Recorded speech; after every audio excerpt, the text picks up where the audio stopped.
दिल्ली के एक शांत मोहल्ले में एक बड़ा सा बंगला था। सफेद दीवारें, हरा भरा बाग और अंदर चमचमाता सन्नाटा। इस बंगले में रहते थे मिस्टर मेहरा, एक जाने माने व्यापारी। उनके यहाँ काम करता था अर्जुन सिंह, उम्र करीब 55 साल। एकदम शांत, गहरी आंखें और सीधा साधा स्वभाव। लोग उसे माली कहते थे, लेकिन कोई नहीं जानता था कि उसकी जिंदगी का असली चेहरा क्या है। अर्जुन सुबह सुबह उठता, पौधों को पानी देता, घास काटता और बिना किसी से ज्यादा बात किए अपने काम में लगा रहता। उसकी बेटी रिया पास के कॉलेज में पढ़ाई करती थी।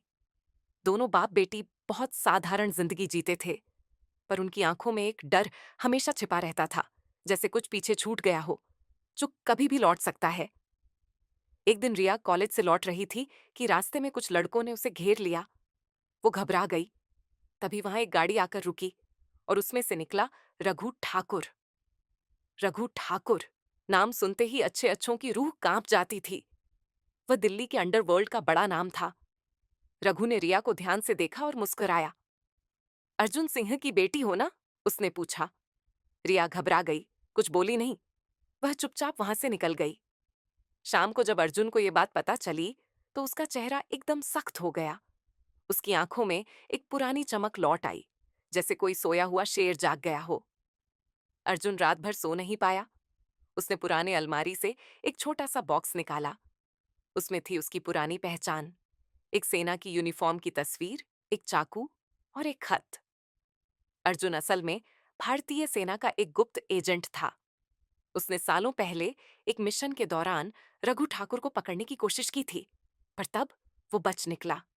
उस मिशन के बाद अर्जुन ने सेना छोड़ दी थी और एक साधारण जिंदगी जीने का फैसला किया था। लेकिन अब रघु वापस आ गया था और अब उसकी नजर अर्जुन की बेटी पर थी। रिया को अर्जुन ने सब सच बता दिया कि वो माली नहीं, एक पूर्व एजेंट है। रिया पहले डर गई, फिर उसे गर्व हुआ।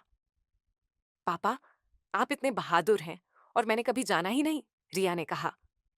अर्जुन ने फैसला कर लिया कि अब वो छिपेगा नहीं। उसने अपनी पुरानी टीम के कुछ लोगों से संपर्क किया। कुछ ने इनकार किया, कुछ ने मदद का वादा किया। इधर रघु ने खुलकर खेल खेलना शुरू कर दिया। उसने मेहरा साहब के घर में अपने आदमी घुसा दिए। एक रात रिया को किडनैप करने की कोशिश हुई, लेकिन अर्जुन ने उसे बचा लिया। अब यह सीधा मुकाबला था, एक बाप और एक गुनहगार के बीच। अर्जुन जानता था कि रघु ताकतवर है, उसके पास पैसे हैं, आदमी हैं और शहर की कई ऊंचाइयों से संबंध है। लेकिन अर्जुन के पास था जुनून, अपनी बेटी को बचाने का और अपने बीते कल का हिसाब चुकता करने का। अर्जुन ने सबसे पहले मेहरा साहब को सारी सच्चाई बताई।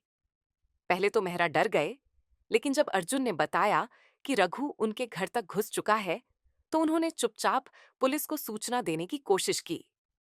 मगर अगली ही सुबह मेहरा साहब की गाड़ी में ब्रेक फेल हो गया। अर्जुन समझ गया, अब लड़ाई खुलकर होगी। अर्जुन ने रिया को रिश्तेदारों के यहाँ भेज दिया ताकि वो सुरक्षित रहे। खुद वो वापस आया मेहरा साहब के बंगले में, पर अब माली के कपड़ों में नहीं, बल्कि उस आदमी के रूप में जिसे दुनिया ने कभी नहीं देखा था। उसने एक एक करके रघु के लोगों की पहचान की। बगीचे में झाड़ू लगाने वाला आदमी, रसोई में नया हेल्पर और यहां तक कि एक सिक्योरिटी गार्ड, सब रघु के लोग थे। एक रात अर्जुन ने सबको एक एक करके चुपचाप हटाना शुरू किया, बिना गोली, बिना शोर। वो जानता था कैसे बिना निशान छोड़े लोगों को गायब किया जाता है। यही तो उसने सालों सीखा था। रघु को जब अपने आदमियों के गायब होने की खबर मिली, तो उसने सीधा हमला बोलने की सोची। एक शाम उसने अर्जुन को फोन किया। तेरी बेटी अभी जिंदा है, लेकिन कब तक? रघु की आवाज में झड़ था, पर अर्जुन मुस्कराया। अगर उसे छू भी लिया तो ये शहर तेरा नहीं रहेगा। अर्जुन ने ट्रैक कर लिया कि रिया कहाँ है, रघु के फार्म हाउस में, शहर के बाहर। उसने वहां अकेले जाने का फैसला किया, पर उसकी पुरानी टीम के दो साथी, विक्रम और कबीर, मदद के लिए पहुंच गए। एक बार फिर पुराने अंदाज में विक्रम ने मुस्कुराते हुए कहा। इस बार आखिरी बार, अर्जुन ने जवाब दिया। रात के अंधेरे में तीनों फार्म हाउस में घुसे। अंदर सुरक्षा के भारी इंतजाम थे, मगर अर्जुन को कोई रोक नहीं सका। एक एक करके सबको हटाते हुए वो रिया के पास पहुंचा। रिया एक कमरे में बंधी हुई थी, मगर होश में थी। पापा, उसकी आंखों में डर था, मगर विश्वास भी। अर्जुन ने उसे छुड़ाया और कहा, अब कोई तुम्हें छू नहीं सकता। पर तभी रघु सामने आ गया, हथियारों के साथ और पूरे गुस्से में। तू क्या समझा, अकेला मुझसे भिड़ जाएगा? रघु चिल्लाया। तूने एक पिता को ललकारा है, अर्जुन बोला। फिर दोनों के बीच जोरदार भिड़ंत हुई। बंदूकें चलीं, गोलियां लगीं, लोग गिरे और आखिर में अर्जुन की गोली रघु की छाती में धंस गई। रघु जमीन पर गिरा। उसकी आंखों में हैरानी थी, जैसे उसे यकीन ही नहीं हुआ कि एक माली ने उसे हरा दिया। रिया सुरक्षित वापस आ गई। अर्जुन घायल था, लेकिन जिंदा। पुलिस आई, केस खुला, अखबारों में खबरें छपीं। एक माली ने बचाई शहर की इज्जत। लेकिन अर्जुन ने कोई इनाम नहीं लिया।